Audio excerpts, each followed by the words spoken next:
안녕하십니까. 오늘은 여러분들 회사 생활 중에서 앞으로 회사 몇 년 정도 더 다닐 수 있을까요? 라는 질문들을 한번 던져보고 시작을 해보겠습니다.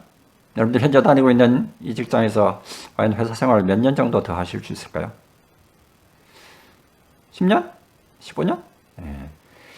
그래서 우리 흔히 요즘 많이 하는 이야기가 100세 시대 이런 이야기들 많이 합니다. 대한민국의 직장인들의 평균 퇴직 연령 보면 한 53세라고 이야기합니다. 만약에 53세 잘해서, 그것도 뭐 잘해서 53세겠죠. 그렇게 53세에서 회사를 그만두고 나면 아마 100세까지 보면 약 한 47년 정도가 남는데, 그 47년 동안 실제로 여러분들이 또 뭔가 다른 일들을 하면서 살아야 어떻게 보면 여러분들이 적어도 80까지는 일을 해야 앞으로는 여러분들이 부족하지 않게 경제 생활들을 해나갈 수 있는 연령이 되지 않을까 싶습니다. 그런 측면에서 보면은 나머지 있는 회사를, 현재 다니고 있는 회사를 그만두고도 한 20, 30년은 더 일들을 해야 되는데 어떻게 하면 여러분들이 살아남을 수 있을까라는 부분들이 좀 고민되는 부분들입니다. 좀 전에 말씀드린 평균 연령 53세가 대한민국 퇴직 연령이라고 했지만 앞으로는 훨씬 더 짧아질지도 모르겠죠. 지금 과거 20년 전만 해도 사무실에서 담배 피던 시절에서 지금 보면은 굉장히 많은 환경이 변화됐고 앞으로는 이보다도 훨씬 더 변화의 속도들이 빨라질 테니까 퇴직 연령도 마찬가지로 훨씬 더 빨라질 수도 있을지도 모릅니다. 그렇게 본다면은 우리 이런 이야기도 있었죠. 과거에 평생 직장 이런 이야기들, 어느 한 회사에 취업을 하게 되면은 그 회사에서 쭉 오래 다니는 것들이 성공한 사람이다라고 그렇게 생각을 했던 것 같은데 지금 보면 그렇지 않은 것 같습니다. 평생 직장보다는 평생 직업의 개념들이 떠오르고 있는 것 같고요. 그렇게 해야 남아있는 적어도 70세, 80세까지 일을 할 수 있는 부분들이 될 것 같습니다. 그렇게 70세까지, 80세까지 일을 하려면 무엇들이 필요할까요? 과거 우리 평생 직장 시절 때 보면 대부분 회사의 이제 육성의 방향들이 보면 저너럴리스트, 모든 것들을 다 맡겼을 때 대충 정도의 어느 정도의 평균적인 일들을 해낼 수 있는 정도의 이런 사람들을 키우는 것들이 목표였다면 지금은 어떻게 보면은 적어도 개인의 입장에서 봤을 때 70세, 80세까지 일을 할 수 있으려면은 적어도 어느 한 분야에서의 전문가가 되어야, 스페셜리스트가 되어야 적어도 70세까지, 80세까지 내가 회사를 그만두고도 무언가를 해서 살아남을 수 있는 개인의 전문성이라는 부분들이 필요한 부분들입니다. 자, 그래서 오늘 말씀드렸던 이 전문성과 관련돼서 어떻게 하면 내가 전문성을 키울 수 있을까와 관련된 이야기를 좀 들어보겠습니다.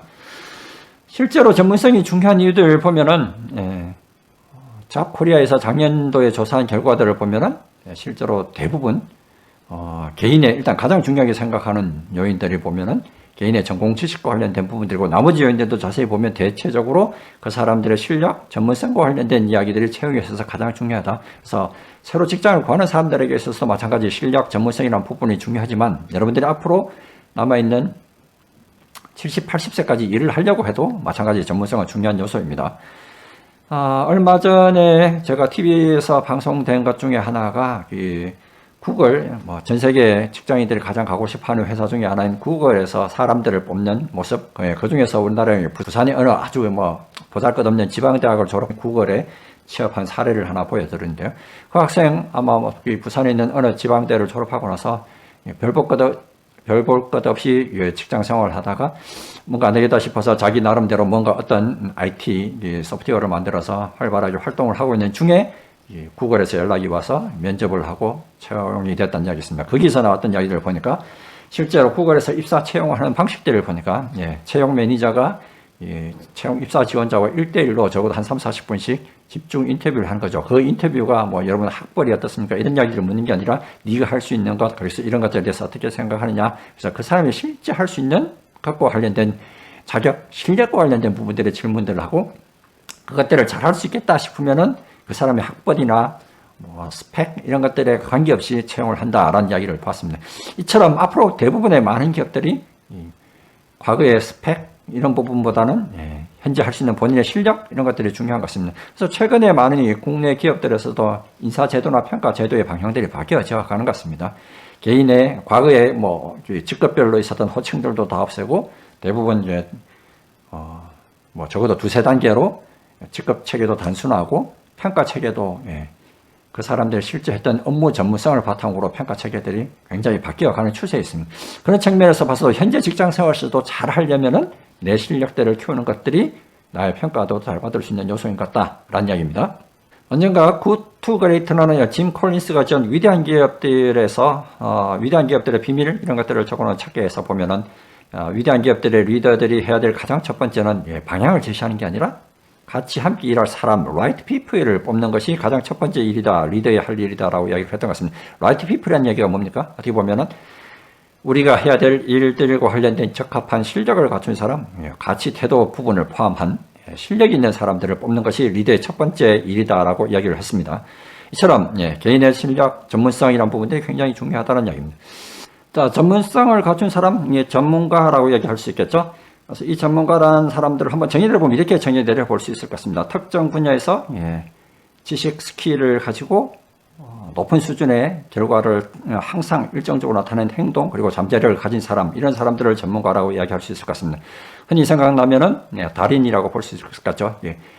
우리 TV 생활의 달인에서 나오는 달인들의 모습 보면 어떻습니까? 자기만의 독특한 노하우 이런 것들을 가지고 꾸준하게 노력을 해서 자기 분야에서도 최고의 업적을 이루는 사람, 이런 사람들 우리가 달인이라고 이야기를 하죠. 그런 것들을 측면에서 보면은 어떻게 보면 이게 전문가들이란 부분들은 이제 특정한 분야에 있어서 자기만의 노하우 이런 것들을 가지고 항상 일정된 그리고 탁월한 성취 이런 것들을 내는 사람들은 우리가 전문성을 갖춘 사람이라고 이야기할 수 있습니다. 자, 그런데 우리 현재 모습들을 보면 어떻습니까? 매년 조직 개편될 때마다 이 부서 저 부서 그리고 이 업무 저 업무 하면서 떠돌이 하면서 내 실력을 키운다기보다는 왔다 갔다 하면서 실력들을 키울 수 있는 것들이 하나도 안 되는 부분들이 있죠. 자, 한번 이런 이야기를 한번 던져볼까요? 만약 여러분들이 누군가를 만났는데 내놓을 명함이 없다면은 그 사람이 여러분들의 전문성을 과연 인정해 줄까요? 어떻게 보면 여러분들은 현재 여러분이 가지고 있는 명함, 회사라는 뒷배경, 여러분이 가지고 있는 회사라는 뒷배경에 의해서 여러분들의 전문성을 인정받고 있는지도 모르겠습니다. 만약에 내가 이 회사를 그만두고 내 이 일을 그만뒀을 때 과연 그 사람들을 만났을 때 나의 실력 그리고 나의 위치를 인정해 줄까라는 부분들을 생각해 보시면은 나의 전문성이 있냐 없냐라는 부분들을 거기서 판단할 수 있을 것 같습니다. 그래서 어떻게 보면 회사 다닐 때 현재 있을 때 여러분들이 키우고 싶은 그리고 앞으로 회사를 그만뒀을 때도 50대에 내가 이 직장을 떠난다고 했을 때도 나 혼자서 적어도 70, 80까지 나 혼자서 1인 기업으로서 무언가 계속적으로 해나갈 수 있는 일들을 찾을 수 있는 그런 실력들을 키우는 것. 회사 다닐 때 어떻게든 시간을 내서라도 나의 전문성을 키우기 위한 노력들을 드릴 필요가 있습니다. 자, 그러면 전문성을 키우기 위해서 어떻게 될지 같이 한번 생각을 해볼까요? 첫 번째가 어떻게 보면 뭔가 좀 가치 있고 의미 있는 목표에 대해서 좀 계속적으로 스스로 도전하는 부분들이 좀 필요한 것 같습니다. 전문성을 키운다는 것은 현재 수준에서 머물러 있는 것이 아니라 조금 더 한 단계 나은 단계로 올라간다는 것이죠.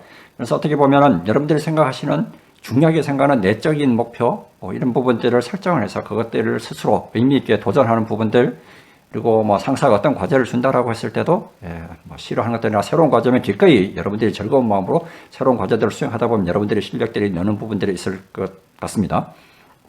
자, 그리고 또 늘상 하던 일을 회사 생활에서 열심히 하는 것도 중요하지만 뭔가 좀 새로운 것들을 배우는 것들도 필요한 것 같습니다. 외부에 있는 네트워크 아니면 동호회 창의적인 취미생활, 지역사회 네트워크 이런 것들에 적극적으로 참여를 해서 무언가 좀 새로운 것들에 대해서 도전하고 배우는 부분들 이런 부분들이 여러분들이 현재에 안주하지 않고 스스로 도전해서 여러분들의 실력들을 또 하나씩 차근히 쌓아나갈 수 있는 방법이고요. 자, 두 번째가 배움과 관련된 이야기인 것 같습니다. 지식이나 스킬이라는 부분들은 결국은 학습을 통해서 배우고 늘어나는 것입니다. 그래서 첫 번째가 이 지식이나 스킬들을 늘릴 수 있는 방법이 정규 교과 과정들 예를 들자면 우리 흔히 말하는 직장을 다니면서 대학을 다니려면 어떤 거 있습니까? 좋은 말로 예를 들자면 방송통신대학교 경쟁률이 굉장히 치열하다고 하는데 어쨌든 이런 부분들에 있어서 내가 과거에 학교 다니면서 전공하지 못했던 그리고 또 내가 앞으로 가야 될 방향에 따라서 여러분들의 인생의 목표, 직장 생활의 목표에 따라서 내가 어떤 실력들을 키워야 될 건가 거기와 관련된 전공학과를 선택해서 다시 한번 배워본 것 이런 전공학과들을 선택을 하게 되면 좋은 점들이 내가 어떤 것들을 공부해야 될지 고민하지 않아도 되고 그 커리큘럼에서 알려주는 대로 따라하기만 하면 되니까 굉장히 내 실력을 키울 수 있는 유용한 첫 번째 방법입니다. 자, 두 번째가 이런 정규 교과 과정 외에 배울 수 있는 부분들, 그리고 남들이 인정해 줄 수 있는 자격증을 갖추는 부분들이 좀 필요한 것 같습니다. 관련 분야에 내가 하고 싶어 하는, 그리고 내가 앞으로 가려고 하는 장기적인 목표에 따라서 내가 어떤 방향에 따라서 어떤 자격증들을 갖춰야 될지 틈틈이 시간을 내서 남들이 인정해 줄 수 있는 그런 공인된 자격증, 자격 요건들을 갖추는 것들이 두 번째 배움의 방법입니다. 결국 뭐 중요한 것은 끊임없이 내가 실력들을 향상시키기 위해서 무언가를 좀 배운다는 것, 이게 중요합니다. 세 번째가 내가 가는 데 있어서 뭔가 좀 알려줄 수 있는, 가이드를 해줄 수 있는 사람들이 있으면 훨씬 더 빨리 가지 않습니까? 내가 길들을 찾아간 데 있어서 나 혼자서 열심히 이리저리 부딪혀서 찾아가는 것보다는 먼저 그 길을 간 사람들이 있다면 그 길을 간 사람들이 어떻게 그 길을 갔는지를 보고 따라서 그 사람들을 간다면 훨씬 더 빨리, 누군가가 조언해 줄 수 있는 사람들이 있다면 훨씬 더 빨리 그 길에 도착할 수 있습니다. 그래서 어떻게 보면 여러분들이 가고자 하는 방향에 따라서 이미 기존에 성공했는 롤 모델들을 찾아서 그 사람들이 현재 어떻게 행동을 하고 있고, 그리고 또 과거에 그 사람들의 실력들을 키우기 위해서 어떤 노력들을 기울였는지를 살펴본다면 그것들이 좋은 방법일 것 같고요. 또 하나, 그런 사람들 외에 또 현재 내가 주변에 있는 동료들한테도 또 배우는 방법들이 있을 수 있을 것 같습니다. 나의 실력들을 키우기 위해서 주변에 나와 다른 실력들을 가진 나의 동료들한테 있어서 적극적으로 찾아가서 그 사람들과 교류를 하면서 뭔가 좀 배우는 부분들, 이런 부분들이 좀 또 내 실력들을 키울 수 있는 한 가지 방법입니다.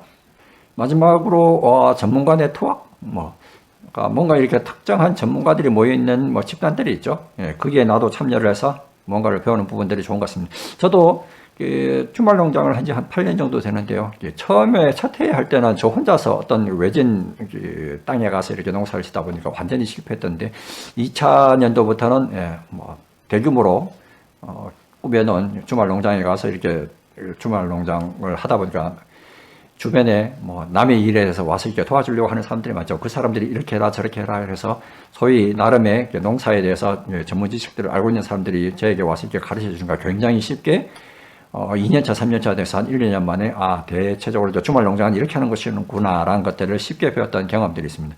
어떤 걸 보면 이런 것처럼 무언가 그 지식에 대해서 잘 알고 있는 전문가들을 찾아서 그 분야에서 같이 어울리는 것, 이런 것들도 내 실력을 키울 수 있는 좋은 방법입니다. 자, 전문 실력을 갖추기 위한 마지막 방법으로는 어떻게 보면 인내 끈기와 관련된 부분들인 것 같은데요. 부단한 끈기와 노력들이 필요하다. 우리 달인 이야기들을 보면 어떻습니까? 내가 그 분야에 있어서 최고가 되기 위해서 끊임없이 노력하는 모습들을 달인들의 모습에서 볼 수 있습니다. 그 일들을 즐기면서 지속적으로 노력을 했을 때 그 분야에서 달인이 된 모습들을 볼 수 있었습니다. 그처럼 내가 어떤 분야의 전문성을 키우려고 했다면 그 분야에 있어서 적어도 내가 국내 최고가 되겠다는 의지, 마음가짐, 이런 것들을 첫 번째로 다짓고, 그리고 일들을 하면서 내가 머릿속 이론적인 지식만 그렇게 이야기를 할 것들이나 실제 문제를 해결할 수 있어야 그 분야에 있어서 전문가라고 할 수 있습니다. 그래서 내가 실제 일이 일어나는 현장에 가서 뭔가 경험을 통해서 배우는 부분들, 이런 부분들이 필요하고요. 마지막으로 의식적인 연습, 우리 1만 시간의 법칙에서 이야기하는 것들을 보면은 적어도 하루에 서너 시간씩, 적어도 10년을 그 분야에서 굉장히 몰입해서 일을 할 때 그 분야의 전문가가 된다라고 합니다. 여러분 현재 하시는 일에 있어서 어느 한 분야에 있어서 적어도 하루에 서너 시간씩 투자할 수 있는 시간들이 있습니까? 그런 시간들을 지금 당장은 못 내더라도 내가 의도적으로라도 어쨌든 최대한 많은 시간들을 확보를 하기 위해서 노력을 하는 모습들, 그런 모습들이 있어야 여러분들이 그 한 분야에 있어서 전문가가 될 수 있는 부분들입니다. 어떻게 보면은 방금 말씀드렸던 부단한 끈기와 노력, 이런 부분들이 전문가가 되는 데 있어서 가장 중요한 요소라고 할 수 있겠네요. 자, 피터 드러크가 이런 이야기를 했다고 하죠. 프로페셔널의 조건이라는 책에서 21세기의 취직근로자들은 어떤 분야에서 간 프로페셔널로 거듭나야 자신의 분야에서 가치와 지위를 인정받을 수 있다는 이야기를 했습니다. 여러분들이 만약에 70, 80대였어도 걱정 없는, 그리고 전문가로서의 나의 어느 한 분야에서 인정을 받고 싶은 삶을 살고 싶다면 지금부터라도 당장 여러분들이 어떤 실력들을 키울지 한번 정하시고, 우리 이런 이야기 하지 않습니까? 대한민국의 자영업들이 굉장히 많다라고 하죠. 대부분의 직장인들 회사 생활을 그만두고 나면은 흔히 쉽게 뛰어들 수 있는 사업인 통닭집, 이런 것들을 차리는 것이 아니겠습니까?